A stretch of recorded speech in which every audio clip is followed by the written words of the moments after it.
안녕하세요. 저는 혼자서 딸아이를 키우고 있는 여자입니다. 제가 이곳에 사연을 보내게 된 이유는 저와 남편 사이에 있었던 일을 이야기하고 싶어서인데요. 앞서 제가 저를 소개했을 때 혼자서 딸을 키우고 있다는 말처럼 저는 현재 남편과 살고 있지 않습니다. 남편은 살아생전 제게 잘못한 일이 있었는데 이젠 제게 용서받지 못하는 곳으로 영영 떠나버렸어요. 안타깝게도 저희 애기 아빠는 더 이상 이 세상 사람이 아니거든요. 저는 이렇게나마 남편을 용서하겠다는 마음을 많은 사람들에게 알리고 싶었어요. 그러다 보면 정말 남편이 있는 곳까지 제 진심이 닿지 않을까 하고요. 저와 남편의 첫 만남은 그리 특별하지 않았어요. 드라마나 영화처럼 운명 같은 사랑, 그런 건 하나도 없고 현실 그 자체였어요. 저희는 같은 회사에서 같은 날 입사한 동기로 힘든 일이 있으면 같이 도와주고 서로가 서로에게 위로와 희망을 주던 관계였어요. 보통의 입사 동기들과 다를 바가 하나도 없었죠. 입사 초기엔 힘이 되는 존재가 동기밖에 없으니 남편과 저는 자주 만나 술잔을 기울였어요. 둘이서 만나면 상사도 씹었다가 거래처 사람도 씹었다가 아마 안주보다 상사를 더 많이 씹었을 거예요. 저희는 회사 마치고 둘이서 술 마시러 가는 게 습관이 되었을 정도로 자주 만났었어요. 오늘은 무슨 말을 할까 머릿속에 정리하고 서로 먼저 이야기하려고 시동 걸고 그랬어요. 지금 생각해보면 참 별거 없고 직장인이라면 누구나 하는 행동인데 당시엔 얼마나 재밌고 웃기던지 이야기 꺼내려고 준비하는 서로의 모습을 보고 엄청 웃었어요. 그리고 그날따라 서로가 너무 이뻐 보이고 잘생겨 보이는 거예요. 괜히 심장이 간질간질거리고 빠르게 뛰면서 작은 행동에서 얼굴이 빨개지고 그랬죠. 한번 그러고 나니 그 뒤로도 계속 저희도 모르게 서로한테 신경을 쓰고 있더라고요. 처음엔 내가 저 사람을 왜 이렇게 신경을 쓰고 있지 했는데 얼마 지나지 않아서 제가 남편에게 이성적으로 관심이 있다는 걸 깨달았어요. 여직원들과 있는 모습을 보면 괜히 화가 나고 짜증이 나더라고요. 친구한테 이야기를 하니 저더러 동기를 좋아해서 그런 게 아니냐고 하는 거예요. 저는 손사래까지 치면서 아니라고 했죠. 나 요즘 이상해. 매일같이 퇴근해서 술 마시는 동기 있거든? 근데 내가 요즘 그 동기만 보면 머리 정리하고 있고 옷 정리하고 있다니까? 뭐? 네가? 지금도 앞머리가 어디로 뒤집어졌는지 신경도 안 쓰는 네가? 지금 셔츠 단추 하나가 중간에 풀려있는 것도 모르는 네가? 진짜네? 야, 장난치는 거 아니고 나 진짜 진지하다고. 이렇게 아무렇게나 다녀도 신경 안 쓰는 내가 동기를 신경 쓰고 있다니까? 무슨 말이 필요해?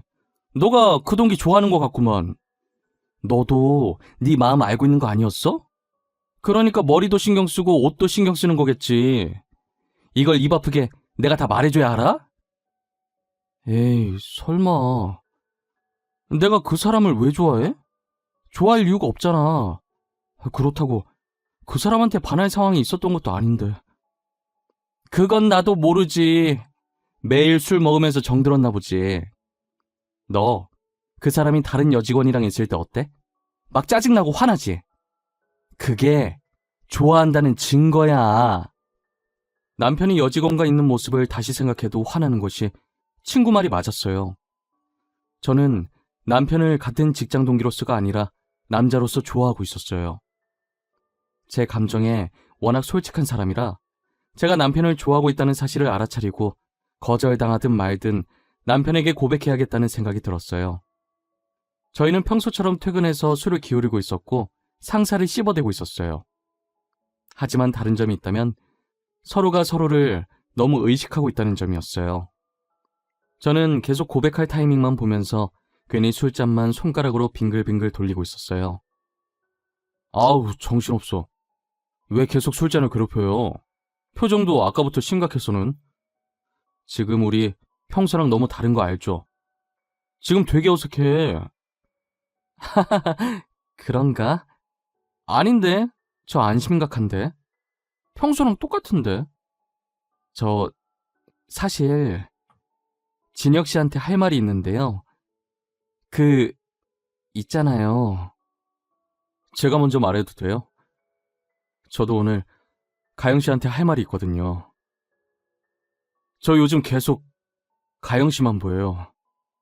회사에서도 식당에서도 계속 제 눈에 가영 씨가 들어와요. 남편의 마음이 어떤지 확신이 없어서 제가 먼저 고백하고 빠지려고 했는데 남편도 저와 마음이 같았고 머뭇거리는 저를 보고 용기를 내서 먼저 고백을 하더라고요. 저는 놀라서 들고 있던 술잔을 떨어뜨렸고 술잔은 그대로 깨져버렸어요. 남편은 곧바로 직원들에게 죄송하다고 하고 제가 떨어뜨려 깨진 술잔을 치우고 있더라고요. 깨진 술잔을 다 치우고 다시 자리에 앉으면서 이거 거절이냐고 멋쩍은 듯 웃는 거예요.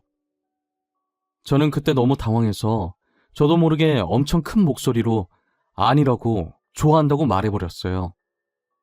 당연히 쩌렁쩌렁한 제 목소리에 거기 있던 직원이며 손님이며 다 저희 쪽을 쳐다봤어요. 졸지에 저희는 거기에 있던 사람들에게 축하를 받으며 연인이 되었죠. 그렇게 사내 연애가 시작됐고 연애를 한 지 2년 만에 결혼을 했어요. 누가 더 부유하고 가난하다 할 것 없이 둘 다 비슷한 집안이라 결혼 허락받는 것도 어렵지 않았어요. 양가 부모님들도 다 좋으신 분이라 저희는 친자식처럼 아끼고 사랑해 주셨어요. 그리고 저희는 연인일 때와 부부일 때의 분위기가 다르니 2년간 연애했어도 2년 동안 신혼을 더 즐기다가 아이를 갖기로 했어요. 그 전에 저희는 다니던 회사를 계속 다녔고 2년 후 저는 임신 준비로 회사를 그만두게 되었습니다.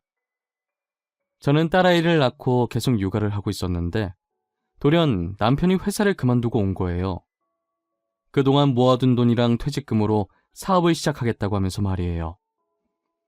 남편이 하는 모든 것에 응원을 하지만 솔직히 사업이라는 게 한 번에 잘 되는 것도 아니고 의지만 있다고 해서 할 수 있는 게 아니기 때문에 반대를 많이 했어요. 하지만 저희 남편은 누구도 못 말리는 똥고집이 있었고 결국 남편 뜻대로 사업을 시작했어요. 구두 사업을 했는데 처음 시작했던 상품 중 하나가 빵 터지면서 정말 운이 좋게 사업에 성공했어요. 그리고 운뿐만이 아니라 남편의 똥고집 덕분에 성공한 것도 없지 않아 있었어요. 인기 절정인 그 제품은 저희 가족도 시댁도 디자인이 별로라고 내놓지 말자고 했던 구두거든요. 남편은 특이하게 생긴 걸수록 더 이목을 집중하고 관심이 가는 법이라고 끝끝내 출시를 하더라고요. 그런데 정말 남편의 말대로 그 구두가 유독 인기가 많은 거예요. 모든 제품을 한정판으로 팔았었는데 그 구두는 3차까지 재판매를 해도 계속 판매 문의가 쏟아져서 남편 브랜드 제품 중 유일하게 한정판이 아닌 구두가 됐어요. 날이 갈수록 매출이 늘어났고 통장에 찍힌 액수를 보고 저희 가족 얼굴엔 웃음꽃이 피었어요. 사람이 갑자기 큰 돈을 만지면 변하게 된다는데 저희는 변함없이 사이가 좋았어요. 남편도 연애할 때랑 마찬가지로 한결같이 저와 딸아이에게 잘했고요. 하지만 제 주변 친구들이 걱정을 많이 하더라고요. 야, 나 좀 걱정돼. 원래 갑자기 큰돈 만지면 눈 돌아서 사람이 변한다잖아. 너네 남편이 지금은 안 그러지만 나중에라도 변하게 되면 어떡해? 꼭 우리 남편이 변하길 바라는 것 같다. 절대 그럴 일 없어. 우리 그이 연애할 때도 결혼한 지금도 한결같은 사람이야. 나는 그냥 걱정돼서 그러지. 조심해서 나쁠 건 없잖아. 언제 어떻게 변할지 모르는 게 사람 마음인데.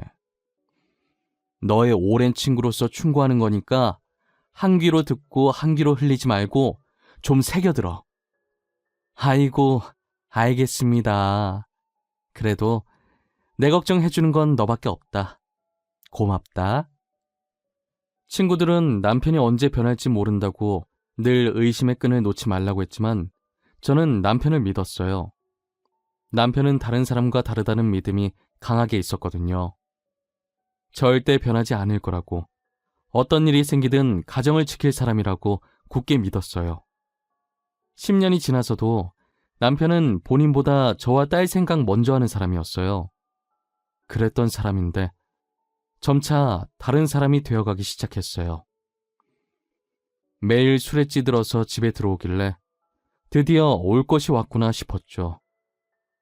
당신 지금 어디서 뭐 하다가 오는 길이야? 아우, 냄새. 또 술이야? 어? 요즘 왜 계속 술에 취해서 오는 거야? 당신 원래 안 그랬잖아. 나도 술 좀 마실 수도 있지. 가장이 열심히 밖에서 일하고 오는데 겨우 술 마셨다고 이렇게 사람을 잡아? 어? 내가 뭘 그렇게 잘못했는데? 오늘만 마신 거 아니잖아. 요즘 계속 술 퍼마시고 오잖아. 나도 봐주는데 한계가 있어. 한두 번도 아니고 이게 뭐 하는 짓이야? 딸 보는 앞에서 이게 무슨 꼴이냐고. 당신은 쪽팔리지도 않아? 남편은 언젠가부터 계속 술을 퍼마시고 가끔은 외박도 하고 그랬어요. 그런데 이게 점점 정도가 심해지더니 술은 그냥 기본이고 외박도 밥 먹듯이 하더라고요. 이럴 거면 나가서 혼자 살려고 하니까 정말 일주일 동안 집에 안 들어오는 거예요. 근처 모텔에서 지내고 있길래 제가 억지로 집으로 끌고 왔어요. 한 번도 싸운 적 없었던 우리는 이제 싸우지 않는 날이 없게 되었죠. 도대체 요즘 남편이 뭐라고 돌아다니는 건지 알 수가 없었어요. 제가 회사 일에 관여를 안 해서 남편 회사에 아는 직원이 한 명도 없어서 물어보지도 못했어요. 매일 혼자서 손톱만 물어뜯으면서 남편이 귀가하기만을 기다렸죠. 남편은 역시나 술을 마시고 제가 누군지도 못 알아볼 정도 취해서 왔더라고요. 저를 붙잡고 3차 가자고 하는데 어찌나 술 냄새가 나던지 남편 얼굴에 토 안 한 게 다행일 정도였어요. 대충 남편을 침대에 눕혀놓고 옷 갈아입히는 걸 포기하고 겉옷만 벗겨서 정리했어요. 겉옷이 다 구겨져서 살짝 털었는데 종이 한 장이 떨어지더라고요. 펼쳐보니 남편이 술집에 간 영수증인 것 같은데 이게 일반 술집이 아닌 것 같았어요. 그때 머릿속이 번쩍하더니 제 눈이 남편의 핸드폰을 쫓고 있더라고요. 뭐가 그렇게 소중한지 남편이 휴대폰을 두 손으로 꼭 쥐고 있길래 뺏어 들었어요. 이미 술 취해서 인사불성이라 제가 휴대폰을 뺐는지 뭘 하는지 전혀 몰랐어요. 저는 남편 지문으로 휴대폰 잠금을 해제했고 제일 먼저 메신저를 들어가 봤어요. 사업을 하니 아무래도 연락하는 사람들이 많았는데 의심스러운 사람은 없더라고요. 괜히 의심한 건가 싶어서 다시 남편 손에 휴대폰을 쥐어주려고 했어요. 근데 그 순간 알림음이 들리는데 메신저 창이 잠깐 떴다가 순식간에 사라지더라고요. 제가 얼마 전에 불륜에 관한 내용의 프로그램을 본 적이 있었어요. 거기서 봤던 내용인데 요즘은 비밀 메신저라고 해서 알림이 왔다가 순식간에 사라져서 본인이 직접 따로 그 메신저의 잠금을 해제하고 확인을 해야 한다더라고요. 저도 TV로만 봤지 실제로 목격하게 될 줄은 꿈에도 몰랐어요. 하지만 제가 비밀번호를 몰라 그 메신저 잠금을 풀어볼 수가 없었죠. 저는 남편 겉옷에서 떨어졌던 영수증을 몰래 챙겨서 그 술집에 찾아가 보기로 했어요. 매일 술을 마시고 오니까 다음 날에도 분명히 갈 거라고 예상했어요. 그래서 다음 날 저녁에 찾아가 보니 역시나 남편이 거기서 술을 마시고 있더라고요. 옆에 여자 하나 앉혀놓고 둘이서 술잔을 기울이고 있는 거예요. 그 모습을 보는데 예전 저희 모습을 보는 것 같아서 너무 화가 났어요. 남편이 있는 자리로 가서 그대로 여자 머리채를 잡아당겼어요. 요즘 계속 술 마시고 다니더니 여기서 이러고 있었니? 어? 술집년이랑 노닥거리고 있었냐고. 하필 바람이 나도 왜 이런 술집년이야? 이 아줌마 뭐야? 다짜고짜 내 머리 왜 잡냐고.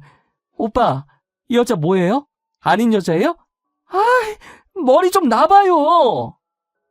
아닌 여자? 네가 오빠라고 부른 남자 와이프다. 너 아주 잘 걸렸다.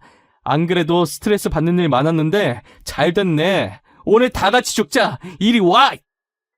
머리 좀 놔요. 내 머리 다 뽑히면 아줌마가 책임질 거야? 계속 이러면 나 아줌마 폭행죄로 신고할 거야. 그런 줄 알아. 내가 무서워할까봐? 니녀는 상간녀 소송에 정신적 피해 보상까지 청구할 거야. 그래, 누가 손해인지 한번 해보자고.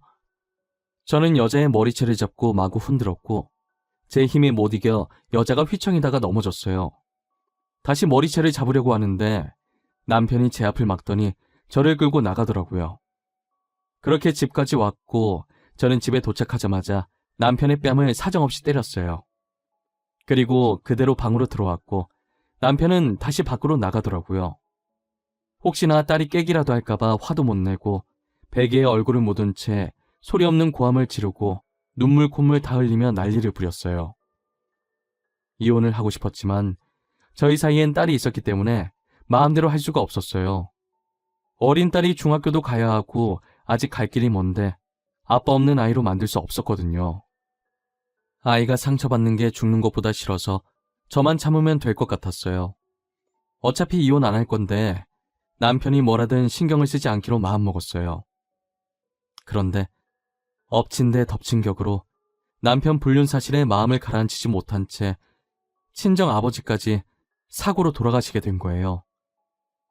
제가 차를 잘 몰라서 설명을 들었지만 용어들을 몰라서 자세히 알아듣지는 못했는데 대충 저희 아버지가 신호를 기다리고 있었고 아버지가 서 있던 길 위쪽이 오르막길이었대요.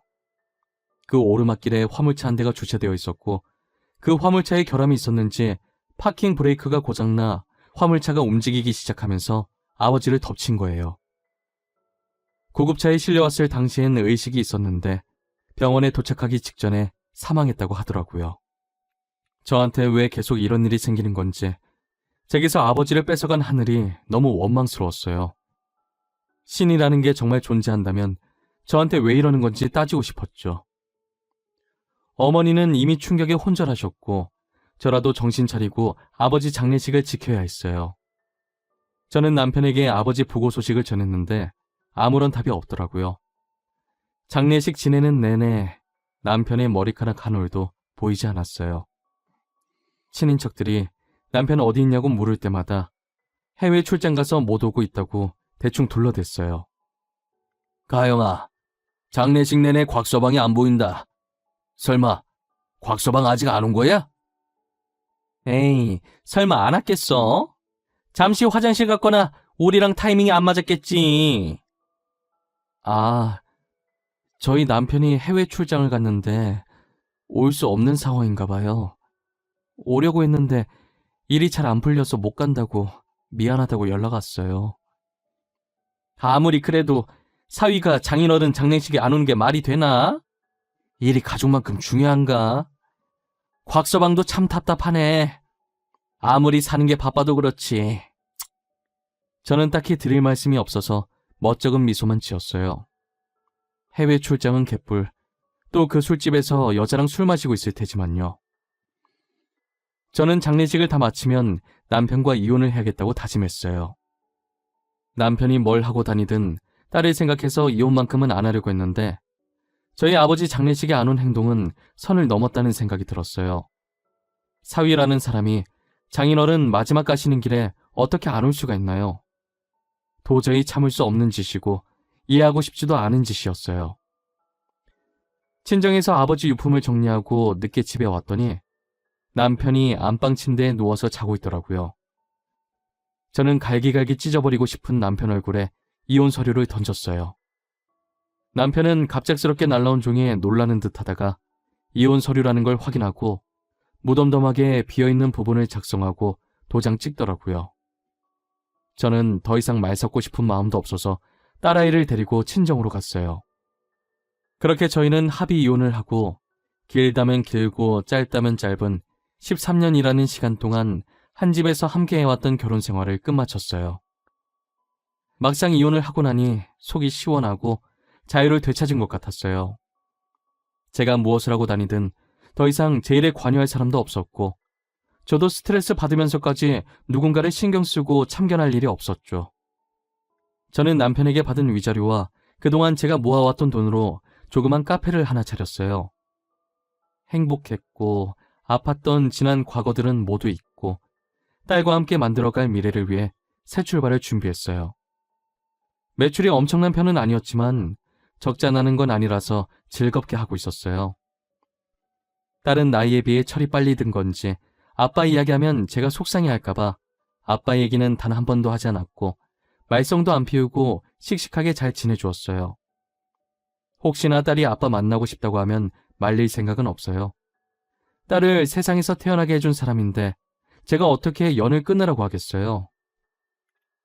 딸은 남편을 만나도 저만 남편이랑 안 마주치면 되는 거죠. 그렇게 혼자서 딸을 키운 지 4년이 흘렀고 저는 이혼 후 남편의 소식을 듣지 않았어요. 아마 못 들었다는 표현이 더 정확하겠지만 저한테 들어온 소식이 하나도 없었어요. 저는 평상시처럼 카페 오픈 준비를 하는데 예전에 남편과 같이 다녔던 회사 직원한테 연락이 온 거예요. 간만에 온 연락이라 무슨 일인가 싶어서 메신저를 확인해 봤더니 부고장이더라고요. 부모님 중에 돌아가신 건가 하고 고인 이름을 확인하는데 저희 남편 이름인 거예요. 저는 바로 문자를 준 직원에게 전화를 걸었어요. 과장님, 방금 보내주신 문자 뭐예요? 이거 저희 애기 아빠 이름 아니에요? 고인 이름 적는 칸에 애기 아빠 이름이 왜... 가영씨, 놀라지 말고 들어. 오늘 새벽에 진혁씨 사망했대. 암으로. 나도 가영씨랑 진혁씨 이혼한 거 알고 보낼까 말까 고민 많이 했는데 안 보내는 건 예의가 아닐 것 같아서. 아, 네. 그러셨구나. 잘하셨어요. 보내주셔서 감사해요. 인사가 늦은 것 같은데 잘 지내세요? 나야 뭐 똑같지. 여전히 회사 잘 다니고. 에휴, 이런 일로 연락하게 될 줄은 몰랐는데. 미안해. 이혼한 사이긴 하지만 그래도 애 아빠니까 잠깐 들렀다가 나도 퇴근하고 들러야겠네. 알겠어요. 알려주셔서 진짜 감사해요. 다음에 시간 되면 한번 봬요. 고인이 정말 애기 아빠가 맞았고 새벽에 암으로 세상을 떴다더라고요. 저는 놀라서 일이 손에 잡히지 않았고 다른 직원에게 부탁하고 집으로 돌아왔어요. 4년 만에 듣는 소식이 부고 소식이라니 너무 충격이었어요. 남편 장례식장에 가야 하나 말아야 하나 고민을 엄청 많이 했어요. 솔직히 아버지 장례식에 안 온 게 괘씸해서 안 가고 싶은 마음이 컸거든요. 그런데 과장님 말처럼 애기 아빠고 같이 산 세월이 있는데 안 가는 건 인간의 도리가 아닌 것 같더라고요. 저는 딸의 학교에 전화해서 담임 선생님께 사정을 설명드린 뒤 조퇴를 시켰고 딸이 집에 들어오자마자 검정 옷으로 바꿔 입히고 장례식장으로 향했어요. 아직 낮이라 퇴근 시간이 아니다 보니 사람이 별로 없고 한적하더라고요. 시어머니는 저희를 발견하고는 와줘서 고맙다고 조심스럽게 끌어안아 주었어요. 보조금 넣고 절만하고 나오려고 했는데 시댁 식구들이 밥이라도 먹고 가라고 저희를 붙잡는 거예요. 딸도 배고프다고 먹고 가자고 해서 억지로 앉아서 밥을 먹고 있었어요. 딸은 정말 배고팠는지 제 것까지 해서 밥을 2그릇이나 먹더라고요. 저는 도저히 목구멍으로 밥이 안 넘어가서 한 숟가락밖에 먹질 못했어요. 딸에게 국을 조금 더 주려고 그릇을 들고 일어났는데 누군가 저를 찾더라고요. 입구로 나가보니 배달원 한 분이 꽃바구니를 들고 서 있는 거예요. 저를 왜 찾냐고 하니 남편이 제게 보냈다고 하면서 받으라고 하시더라고요. 남편 죽었는데 어떻게 보냈냐고 했더니 배달원은 자신도 그것까진 모른다고 했어요. 저는 형형색색의 꽃바구니를 들고 들어왔어요. 제가 들고 있는 꽃바구니를 보더니 저마다 한마디씩 하더라고요. 장례식장에 저 꽃은 좀 아니지 않아? 알록달록한 게 여기랑 전혀 안 어울리는데 무슨 생각으로 여기서 저런 꽃 배달을 받은 거래? 죽은 남편이 보냈다잖아. 그게 가능한 일인가? 죽은 사람이 배달을 어떻게 보내? 사람이 언제 죽을지도 모르는데 자기 죽을 날 알고 미리 주문한 건 아닐 테고. 누가 장난친 거 아니야? 남의 장례식장에 엿먹으라는 것도 아니고 뭐 하는 짓이람? 저건 죽은 사람한테 예의가 아니지. 안 그래? 사람들은 꽃바구니를 가리키면서 수근수근거렸고 저는 당황해서 어쩔 줄 몰라 하고 있었어요. 그런데 딸아이가 꽃바구니를 유심히 보다가 꽃 사이에 껴있던 편지를 꺼내더라고요. 편지 봉투에 제 이름이 적혀 있는데 남편의 글씨체가 맞았어요. 저는 조심스럽게 봉투에서 편지를 꺼내 보았어요.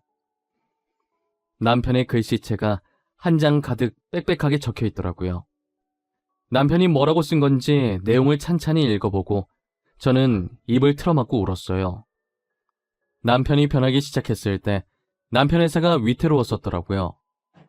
저는 회사 일에 전혀 관여를 안 해서 몰랐었어요. 혹시나 회사가 망하면 빚덩이에 앉게 될 텐데 저한테까지 피해갈까봐 그 전에 저와 이혼하려고 일부러 바람피고 저희 아버지 장례식장에도 나타나지 않은 것이었어요. 그래도 마지막 가시는 길을 봤다고 하더라고요. 저희가 낙골당으로 갈 때 몰래 뒤에 따라와서 저희가 간 뒤 아버지께 인사를 하고 갔대요. 그리고 딸은 남편이 저와 왜 이혼을 하려고 했는지 알고 있었고 저한테 말하려고 했지만 남편이 신신당부하는 바람에 말을 못했다고 하더라고요. 저와 이혼한 뒤 딸이랑 간간히 연락하고 지냈었는데 암에 걸리는 바람에 딸이 알면 제 귀에 들어갈 것이고 짐이 될 것 같아서 딸이랑도 연락을 끊었대요. 그리고 죽기 전날 쓴 편지인지 내일 아버지께 가면 제대로 사과해야겠다고 장례식장 못 가서 죄송하고 저를 끝까지 못 지켜줘서 죄송하다고 빌겠다고 적혀 있었어요. 엄마, 내가 미안해.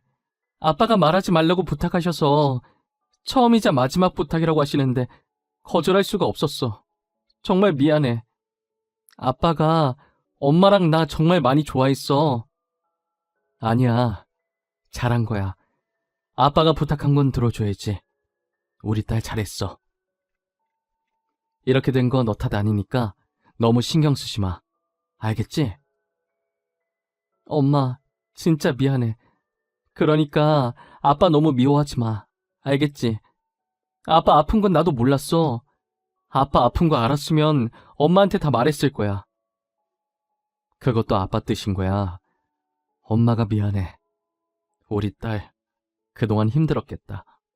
그동안 아빠 이야기 하고 싶었을 텐데. 저와 딸은 부둥켜 안고 엉엉 울었고 거기에 있던 시댁 식구들과 조문객들도 저희 얘기를 듣고 같이 울어주셨어요. 저는 직원한테 며칠간 자리 비운다고 연락을 했고 남편 마지막 가는 길까지 다 지켜봤어요. 납골당 가서도 울면서 잘 지내라고 다음에 웃으면서 다시 만나자고 했죠.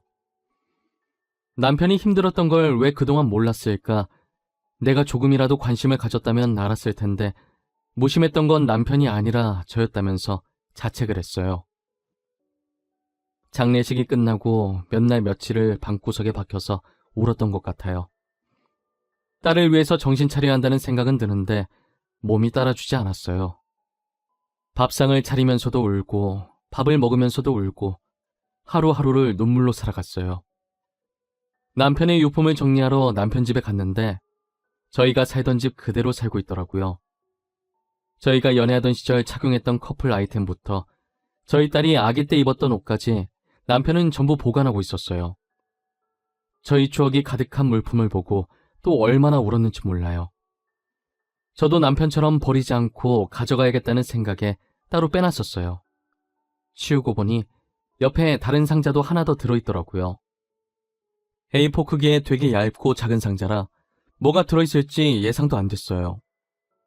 조심스럽게 열어봤는데 집문서 하나가 나오는 거예요.